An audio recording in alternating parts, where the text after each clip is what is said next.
एक दिन के प्रवास पर पहुंचे केंद्रीय राज्य मंत्री प्रहलाद सिंह पटेल, जहां भारतीय जनता पार्टी के लांजी किरणापुर प्रत्याशी राजकुमार कराही और भाजपा के वरिष्ठ नेताओं द्वारा उनका स्वागत किया गया। साथ ही किरणापुर से लांजी के बीच लंबी काफिला भारतीय जनता पार्टी द्वारा निकाला गया और जनसंपर्क यात्रा लोगों से आशीर्वाद लेते लांजी पहुंचा।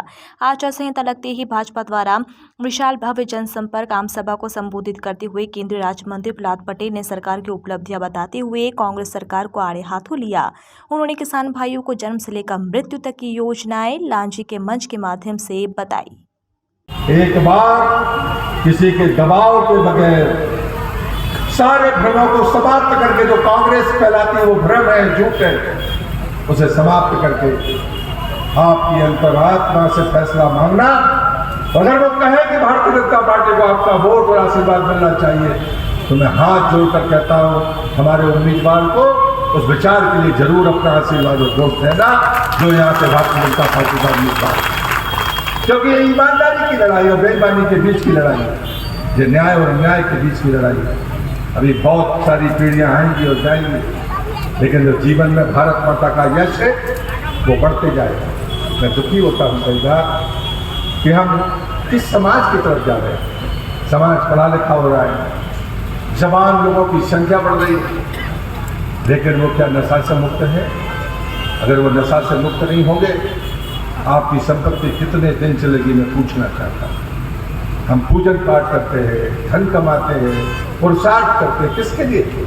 हम अपने बच्चों के लिए करते हैं, उनके अच्छे भविष्य के लिए करते हैं। प्रधानमंत्री ने यही तो कहा कि देश, शायद कुछ सुन रहा हो तो जरूर ध्यान से सुने।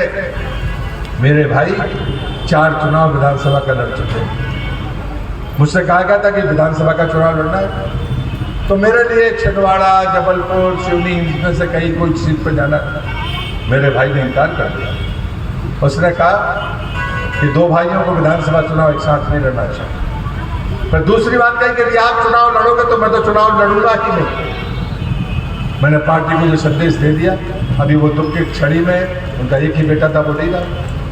मैं उनकी बात को काटता नहीं, पहले आदेश का पालन करने वाला मेरा भाई, मैं चाहता हूं कि उसको आदेश ना दूं। मैंने कहा मेरा भाई तैयार नहीं है तो मैं इस फैसले के साथ ही चलूंगा। नेताओं ने मांगने के पीछे, भारतीय जनता पार्टी के लिए समर्थन मांगने के पीछे कारण क्या है? मैं कहता हूं मूल्यांकन आप अपना करिए, किसी दूसरे का करिए, संगठन का करिए, सरकार का करिए, समाज का करिए। 3 ही स्तंभ हो सकते हैं, पहला विचार, दूसरा विकास, तीसरा व्यक्ति। विचार पर कोई मतभेद नहीं हो सकता, मेरा भाषण उस पर होगा। विकास पर कोई मतभेद नहीं हो सकता, अगर मतभेद हो सकता है तो व्यक्ति पर हो सकता है, लेकिन 2/3 भारतीय जनता पार्टी की सामर्थ्य पर कोई मतभेद नहीं हो सकता। मैं पूछता हूं, अरे हम कितने भाग्यशाली लोग हैं। 450 साल की गुलामी, 4 लाख लोगों का बलिदान, लड़ते रहे लोग, खपते रहे हमारे पुरखे, लेकिन उनका अस्तित्व समाप्त नहीं हुआ। देश आजाद हो गया, आजादी के 75 साल हो गए,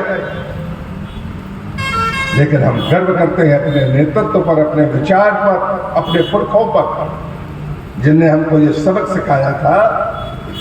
हम भाग्यशाली लोग हैं, शायद हम भी खप जाते, मर जाते, लेकिन जैसे ही संक्रांति आएगी 2024 की, राम मंदिर में हमें पूजा करने का अधिकार होगा। हम अपनी आंखों के साथ, अपनी आस्था के साथ अपने बच्चों से कहकर जाएंगे हमारे पुरखों ने लड़ाई लड़ी थी, हमने भी लड़ी, हम भी जेल गए, हमने भी डंडे खाए, लेकिन हमें रामलला के दर्शन करने का अधिकार है, पूजन करने का अधिकार है। हम डॉक्टर मुखर्जी के चित्र पर माल्यार्पण करते हैं। कौन है डॉक्टर मुखर्जी? भारतीय जनता पार्टी का सदस्य होना और भारतीय जनता पार्टी का कार्यकर्ता होने में जमीन आसमान का अंतर है। सदस्यता तो कागज के पन्ने पर हो जाती है, कार्यकर्ता बनने के लिए विचार भीतर डालना पड़ता है।